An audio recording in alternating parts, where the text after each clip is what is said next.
hey there. Welcome to another edition of What Barrie's Talking About from Barrie 360. I'm Dan Blakely. On this week's program, 'tis the season. We talk Santa Claus parades and the annual Toy Tea. Help Bush Systems in Barrie celebrate 40 years of recycling. Lots happening with the Barrie Junior Sharks hockey team. We get an update there. And on the Barrie Colts, we get the conversation started after this.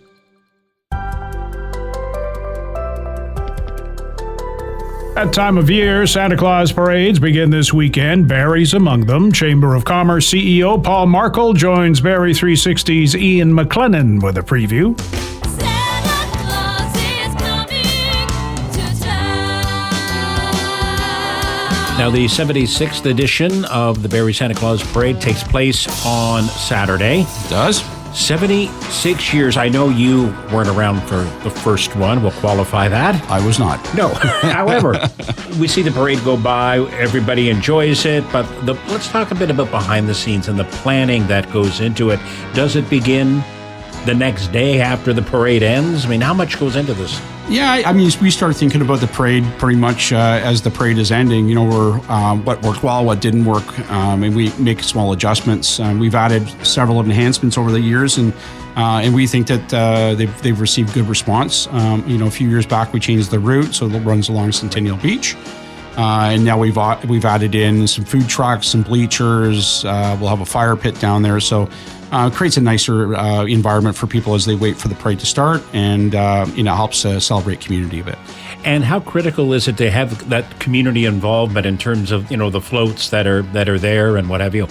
Well, I think the parade has grown over the years. We now have about 75 floats that are registered for this year, so it's a substantial parade, and it's all about community. This year's theme is Toyland, so it's nice to be able to come out and celebrate, some of those traditions that we've had from Christmas past, and and again spend time as a community in our downtown area. So the community is 100% why we do this.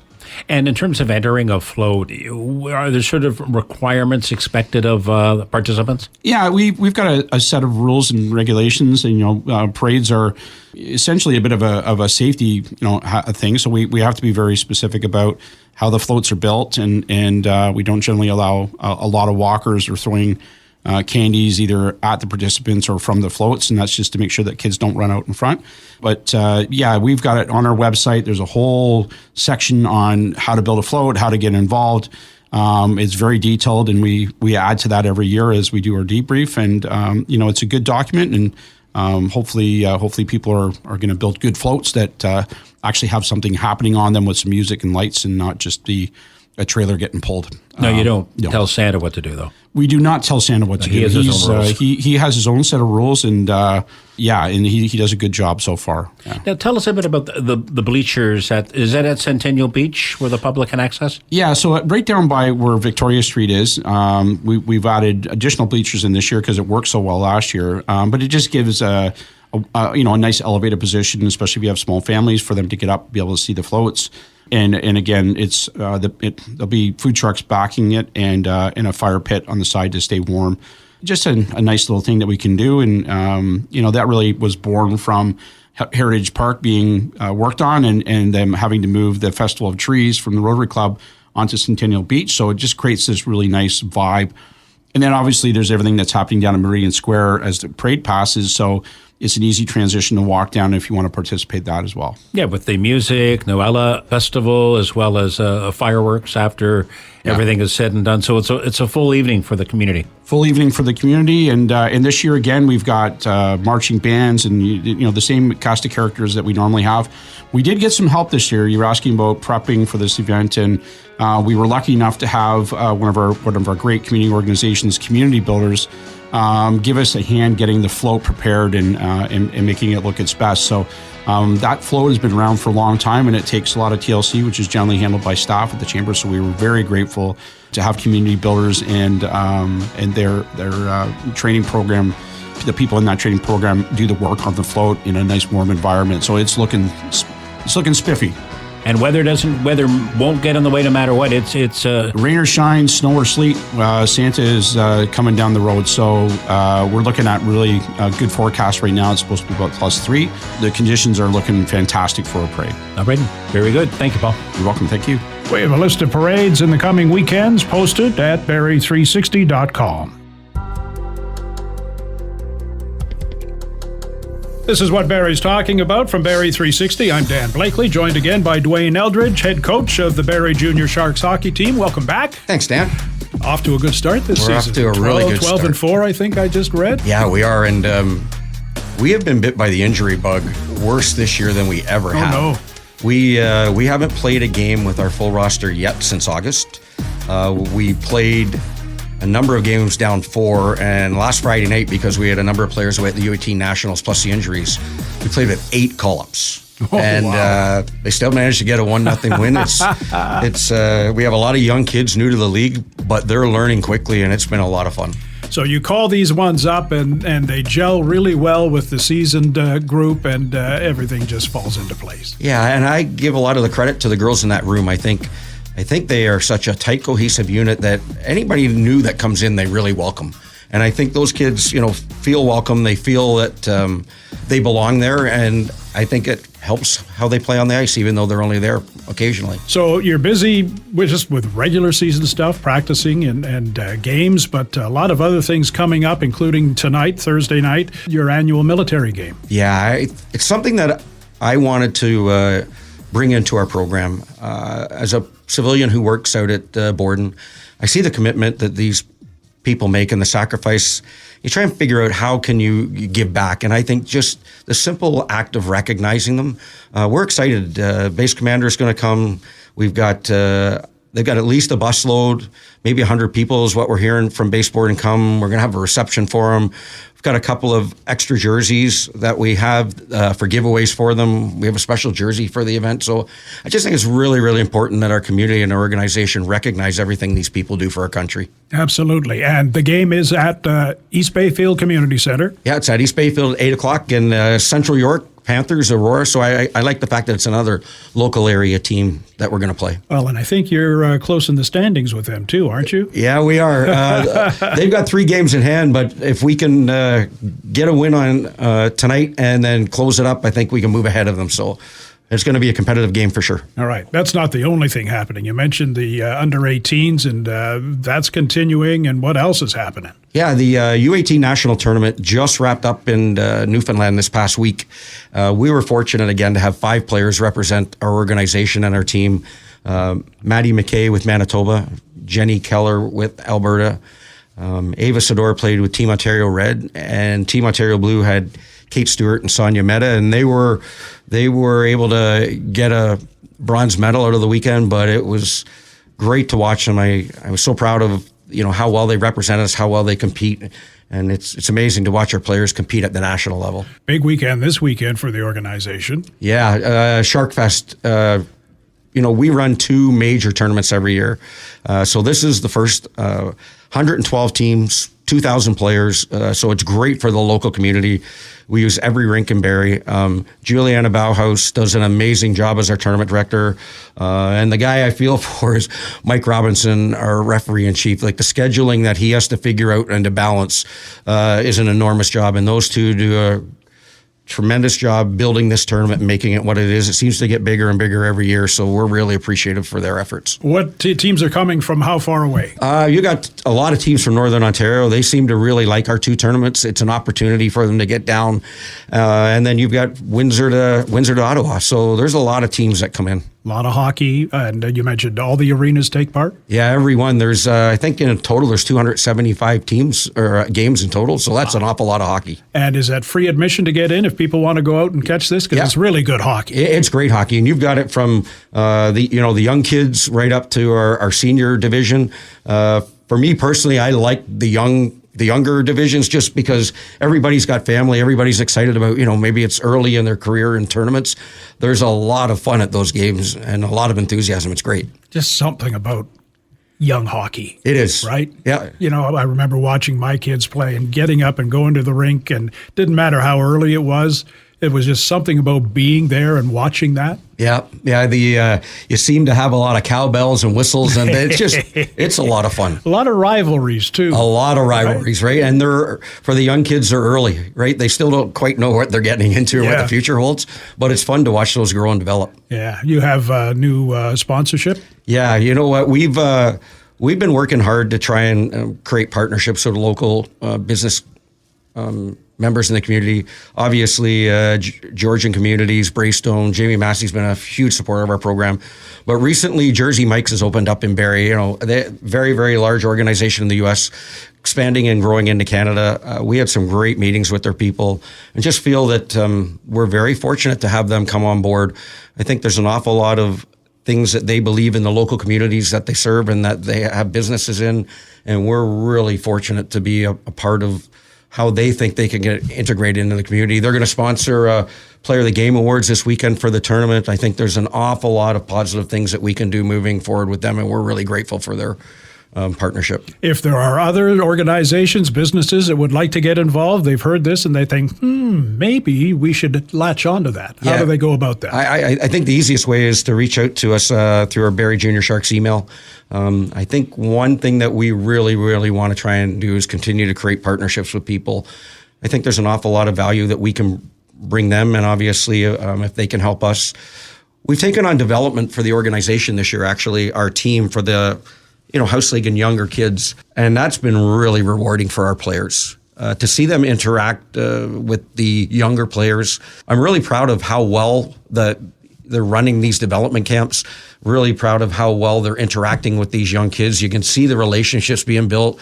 When we see those young kids at the rink, they're asking, hey, we're so-and-so, and I think those relationships are big moving forward. And I think it's great that it's not just the rep kids who might play with us one day. All these younger kids who may never play rep hockey, but are having fun getting to know the Barrie Junior Sharks. And it's something that we think is really important, and I'm glad that we're doing now.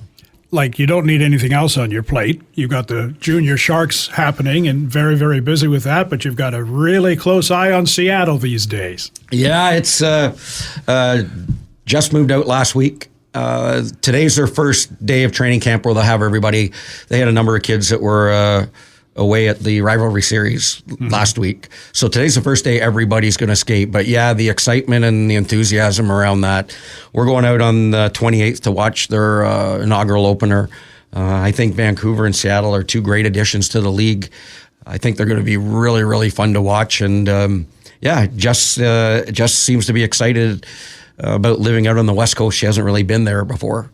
Seattle, as we're learning, is a massive hub for female sports. The support they've got out there is phenomenal at every level. And so I know, Justin and all their teammates are excited about playing in that market. So it's going to be fun.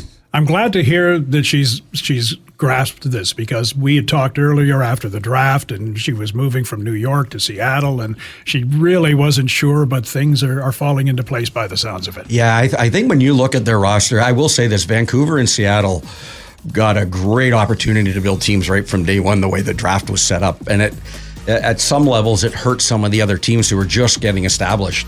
But I think now that they're out there, they understand who their team is. She's really excited about the group, that she's going to play with. Sounds like a lot of fun. Less like military night for you tonight and Shark Fest on the weekend and whatever the rest of the Shark season brings for you. Yeah, and again, Dan, thanks for your support. We really appreciate it. Quite the success story in Barrie. Bush Systems has been leading the recycling charge for 40 years under the watchful eye of founder and CEO Craig Bush, who was finding recycling solutions when he was a student at York University. He looks back and ahead with our Ian MacLennan. We'll start off by saying happy 40th anniversary. How did this all come to be? I know that's a long story. We're going to try to condense it. Sometimes we talk about people, my dad was a firefighter, so I'm going to be a firefighter, or my dad was a police officer, or, So I think maybe it's different now, but when I started the journey, everything was accidental. I always enjoyed business, but just the series of events that kind of took us to where we are now, it was just kind of intuitive, or just walking through doors when they opened. And so, we never had a destination in mind, or if we just start. Yet on your website in 1983, when recycling program was launched in Kitchener, you recognized things could be improved. So, what were you taking at university, and did it actually lead to what were you doing? I was taking political science and business, a combination, public policy and administration. It was associated with it, And after we started the business, I actually started my MBA, decided that I didn't really care for it, and actually preferred just entrepreneuring. And when I was in school, we started the business as well while we were still in school at York. And, I always felt like business was my dirty little secret. I knew I should be doing my schoolwork, but it was always just more appealing to me to work on business, right? And I had to tear myself out of it to actually do schoolwork. But I think all of us sometimes have this dream, I want to do this, I want to do that, but it's taking the next step. You did have a partner. How white knuckle was it for you to take those steps and live that dream? There was no white knuckling at all. We were you just dove right in. We were both living at our parents' houses, and we had really nothing to lose, and so we just started in, too dumb to know all the things we should know. But it was just, you enjoy doing it, so you start, and it seems like the right path. I've always felt all really good decisions are intuitive decisions, right? They're not mental decisions. So there was no consciousness about it. It just evolved. It just happened. How the business started found me, and just kind of went from there. So everything was either accidental or meant to be. I don't know, but you just kind of follow the path. If you're an entrepreneur and you just live intuitively, you just move in the directions that you're supposed to move in.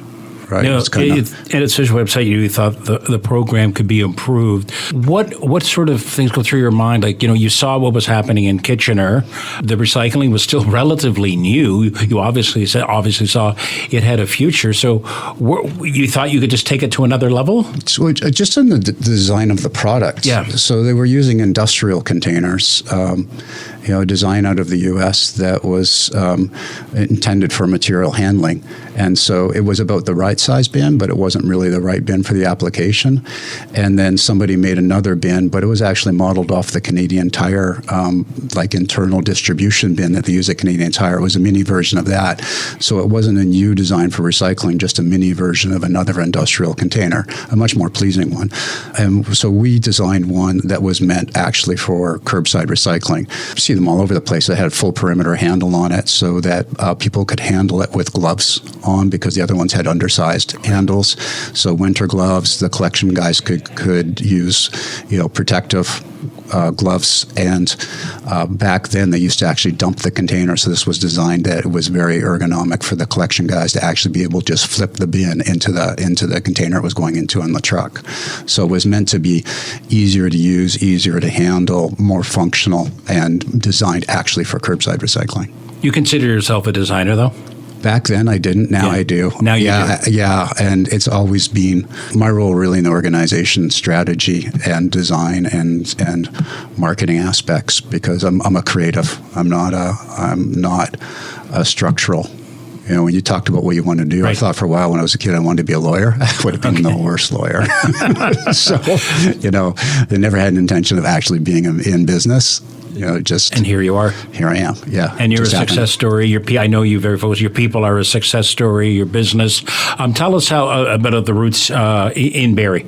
Yeah, I grew up in Agincourt, and my dad, it happened fairly suddenly, but my dad went through the process to become the president of the college, applied to be president of the college, and actually got the job. And so from the time I knew anything was happening to the time I was moving was probably a month. And it turned out it was the best thing that ever happened to me. Love Barrie, love the people, love the community, love the location, love everything about it.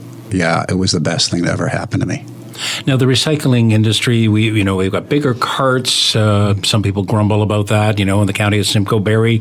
I'm just curious where Bush Systems fits into all of that, because I think sometimes we walk by some of your products, probably right here in this building, just go, oh, here it is. Mm-hmm. You do too. But just, where does the Bush Systems fit into all of that? we're product leaders, thought leaders, and social leaders. And the three of them are all tied together. You lead in product because you lead in thought. You lead in thought because you lead in social. You lead in product because you're social. So use of materials, carbon footprint, B Corporation, all these sort of things are all tied together. But our goal is to lead. And our goal is not just to lead in our industry with the products and the thoughts, but just to lead for other businesses as well. That's why we're a B Corp. That's why we sponsor and develop the Sandbox. Like, we want to help others to see Other innovators what could be other innovators. Like, we're better together, right? When I started the business, I called myself a small businessman. There was no word for it. The word entrepreneur did not exist in our vocabulary when I started this, and so it's evolved tremendously. The supports and the understanding and the just the overall facilitation, wraparounds with Burnick and Sandbox and the Chamber and Invest Barrie and the Small Business Center. These are all there. But you're before. International too. Yes. Stateside and beyond, or? Yeah. So we do the bulk of our business south of the border, and we do ship all over the world. Yeah, it's interesting because I was just in England, and we sold a fair bit of product there. But the most popular curbside blue box in England is a copy of ours. Really? So the one I was speaking of earlier, the unique design. Yeah, there were copies of that here that had to be sent over to other places. And so it's weird. I go on vacation, I see my own product. But I didn't supply it. No, keep quiet about it. That's my stuff. Yeah, that's awesome. But now you don't just talk the talk in terms of the environment. You walk the walk with a carbon footprint as a business owner. Tell me about that. We're the company that uses a whole variety of materials. Like, we do maybe a dozen different materials and processes and that sort of thing, and we combine a lot of them to like within one product to make the most functional, best product with the lowest carbon footprint, most durable, best diversion rates, less contamination, that kind of stuff. It's a good thing for tracking ourselves, but we know that we're doing something. Like, when somebody decides to buy a Bush Systems container versus somebody else, they've already made an environmental decision. They're going to get a product with a smaller carbon footprint in the creation of it, and they're going to get better results from actually using it. And so when I found out about Carbon Graph, that was a no-brainer to say, okay, we want to do the carbon numbers on all of our products, and we're the only company in the industry that's done that. That's doing that. Yeah. Where do you see, as you know, in Barrie, we've got larger boxes for the composting and garbage and et cetera. What challenges do you foresee in the business that you're in, and where things can grow? Yeah, well, there's just all kinds of new directions that people are going in. Reusables are one, liquid collections another one. Organics is gaining a lot of traction. Municipal programs are changing. So, anytime there's change, there's opportunity. And we develop more new products than all of our competitors combined. We've got like 60-some patents on our products.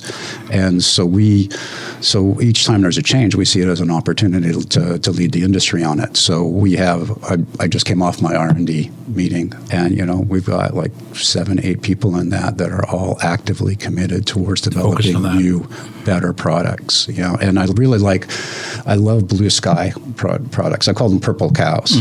Seth Godin, marketing guy, says purple cow. When your place is crowded with cows, what really stands out is a purple cow. Yeah. And so what we're trying to do is not just make iterations, but make things that people have never seen before, because we visioned it, and we have better intel, and we have better creativity and more resources that we build things people have never seen before. I don't know. It's talk about some comedians older comedians ask, what advice do you get for people up and coming? You're a success story. You're an entrepreneur, you're a philanthropist. There's some kid right now sitting at York University or where have you, dreams and goals, and sometimes it's said maybe it'll never fly. What advice, if you're like that, what advice would you give to somebody who wants to do what you've done with whatever product? Or I think I've got 3 pieces of advice. One is just accumulate as much information as you can. Right, different places, whether it's books or peer group sessions or just whatever's available to you, because you can't make good decisions without a lot of data. And I find that I'm constantly trying to gain data from people that are smarter than I am and have different perspectives. And then when you get enough data, then your intuition connects those dots, and you have these aha moments that come from the intuitions. But the intuition won't do that unless it's got the information to do it. So gather the information, allow your intuitive, because your intuitive always makes way better decisions than your frontal lobe brain. And then the third thing, once you get into it, financial controls. We pretty much buried our company early days because we had really terrible financial controls. So ever since then, I learned my lesson, particularly money management. But that's just, you just want to stay on top. Like reading your financials at the year end doesn't tell you what's going really on. happening. Yeah. It's like reading a history book, right? You need to know in real time what's going on in your business, and in as many ways as you possibly can. So, after that experience, I've just put in financial controls after financial controls, and they all work together and give me decent information, and I can triangulate amongst them to make sure that no data is bad. And so that's been one of the keys to our success. And then if I've ever thrown a fourth, surround yourself with great people. I've been just absolutely blessed to have amazing people around me, and there's no substitute for that. When does Craig Bush retire? Or do you see yourself? I'm just curious because, your mind's always going, obviously, and... No intention to ever retire. No, enjoying life. I will continue to improve my work-life mix a little bit, but I really enjoy what I do. I've been blessed to get my job description to the stuff that I'm really good at and that I really enjoy. And I work with an amazing people. So what does retirement look like? I don't know. I don't see it getting any better than this. A lot of days I go, I think I just would like to freeze this moment in time if I could and just stay here.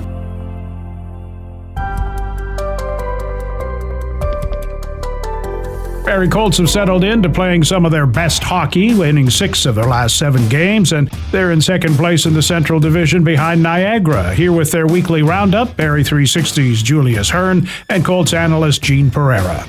6-0-0-1. This team's on its best, kind of tear of the year, I guess you could say.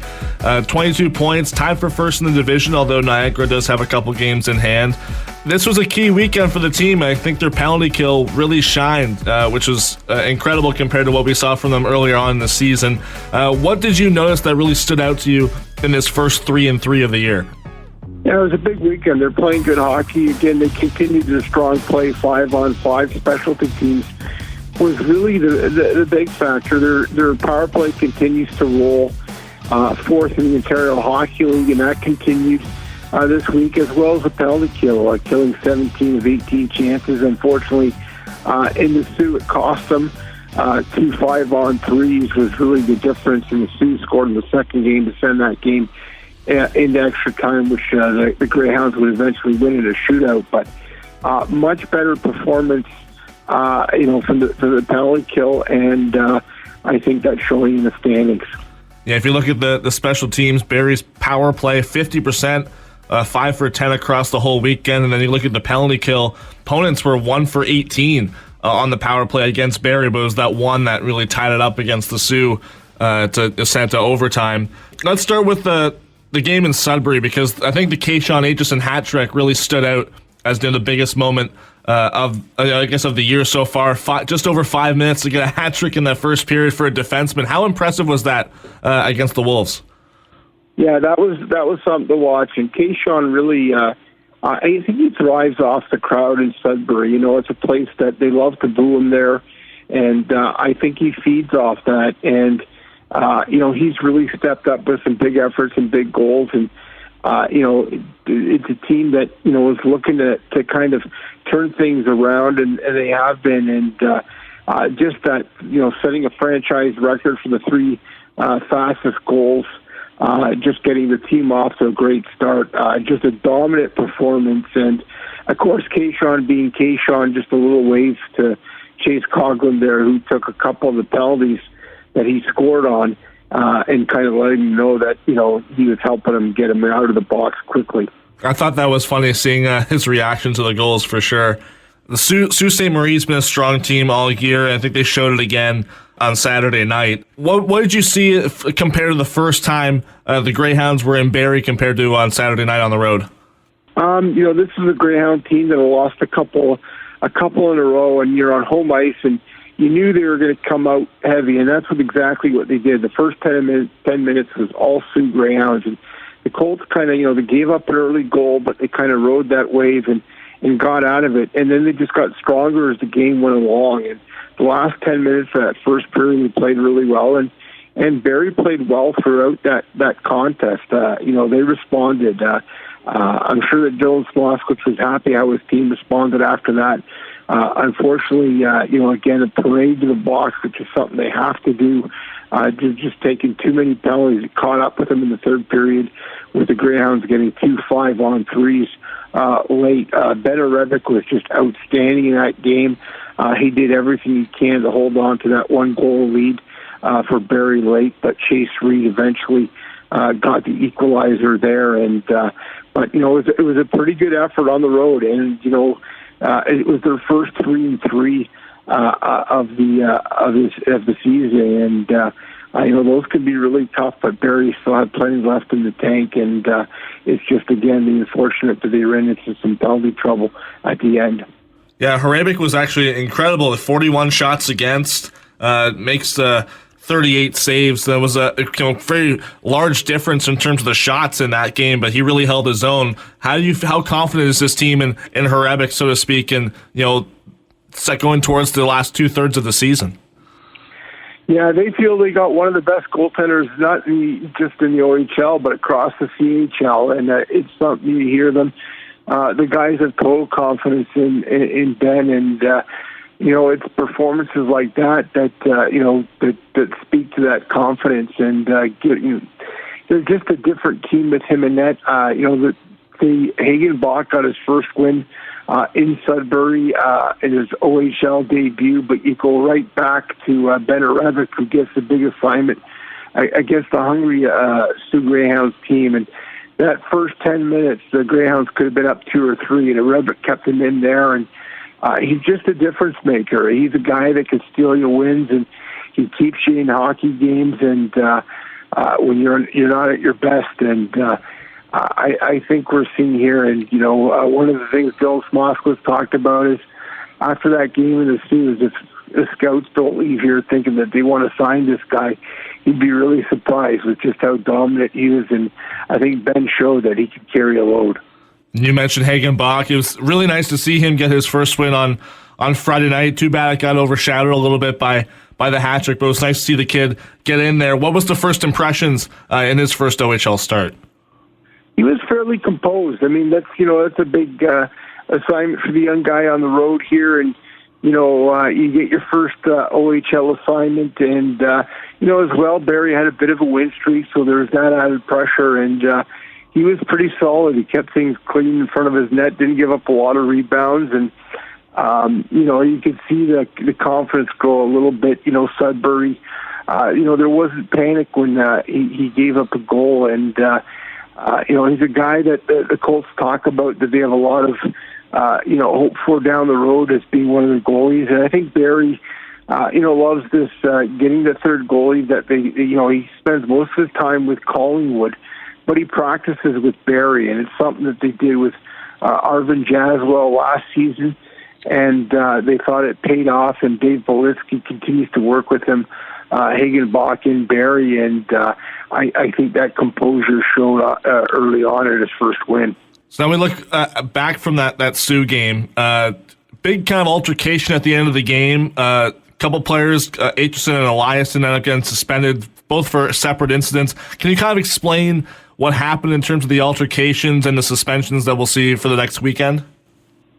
Yeah, Gabriel gets 2 games for a cross-check off a face-off, and it was late in the game. That's kind of gave the Sioux a second 5-on-3, which they would score on, and it was a costly penalty. And Gabriel, that's part of his game. He's a physical guy, and he ended up getting the stick high off a draw, and he ended up getting tossed from the game, and he'll sit out for 2 games. And with the Keyshawn Aitchison incident after the game, both teams kind of got together at center ice, and it started after a Sioux player had kind of poked. I think it was Calvin Karambi with his stick, and that kind of got the 2 teams worked up. And on the way off the ice, you had Sioux fans kind of leaning over the railing, jawing with the Colts, and Keyshawn Aitchison threw. He threw a water ball. He didn't throw him at the player, but he threw it in his direction, and you can't do that off the ice. And Keyshawn is going to sit out 2 games, so both will miss the action this week, Thursday against Saginaw, and Saturday's game against Peterborough before being able to return. How do you think the team's going to adjust without those 2 big names in the lineup? Well, it's they always talk about the next man up and stepping up, and for younger guys. For the Justin Hansers and for, some of these younger guys, Teague Vader, Christian Armstrong, again, the opportunity to stand up and, Ethan Armstrong, to step in and get bigger minutes. And that's what you're going to have to lean on here. On the blue line, you're missing 2 guys that log a ton of ice time on the back end, and, 2 guys can stand up. Justin Hanser, I think, has played really well of late, and you've seen that with his ice time. I think his ice time increased over the last couple of weeks, and I think he's going to be a key figure in slotting into that with both those key guys back out of the lineup on the back end. Just over a third of the way through the season, as I mentioned, you had a piece out Wednesday talking to Marty Williamson, now the GM and VP of Hockey Ops with the Colts. Much of that conversation reflected in your article there. What's his confidence level looking like compared to what this team achieved last year, reaching the Eastern Conference Final? And despite the slow start, maybe the best stretch of the year of the last couple weeks or so.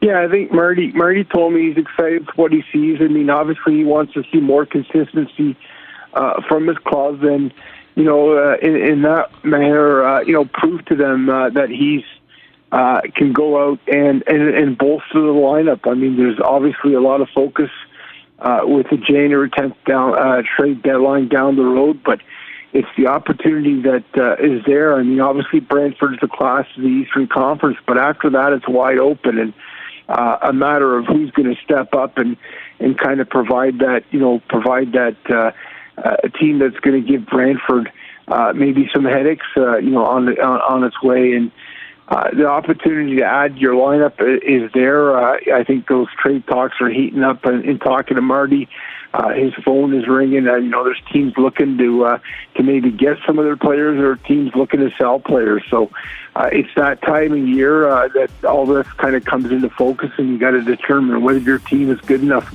to make a run here. And he believes the Colts are. They just, it's working on that consistency. They've gotten much better of late, but that'll be a key thing here as we move along. And if they're going to add, he wants them to show them that there's a good reason why to add. Well, you mentioned those Brantford Bulldogs. They've still yet to lose in regulation, but the Colts have played them really well the couple times that they've faced them so far this year. So I think for them, that's a really good sign of things to come over the course of the rest of the season. Gene, thank you so much for your time. Thanks, Julius. Sounds hoity-toity, but it's not. The annual Toy Tea in Barrie happens next week. Angela Baldwin is on the committee putting it together. She's with our Ian MacLennan. What is a toy tea? Toy Tea is a drop-in event whereby we collect toys for Christmas cheer and financial donations for that organization and the food bank. And we have an amazing fashion show that runs for approximately 45 minutes at noon. We have wonderful food from vendors all over Barrie and area. And it really is a feel-good holiday Christmas event. And Toy Tea actually, it's got its roots in private homes. Is that how it started and just grown since then? Yeah, so it started in, exactly, people's homes. They, allowed over 100 people to come into their homes, and then it grew. So it grew beyond the capacity space of most homes. So then we moved to the Georgian BMW dealership, and we've been there ever since. And the fashion show, it's grown too in terms of who can participate, all shapes, sizes, and tell us a bit about that. 100%. So our fashion show, we have models from 2 years up to 80, and we have sizes 2 up to 20. So we believe everybody is beautiful, and we want to represent everyone in the community that comes to the show. And the participants, I mean, just tell us, is there anything in terms of pricing for them, or is it just being able to participate?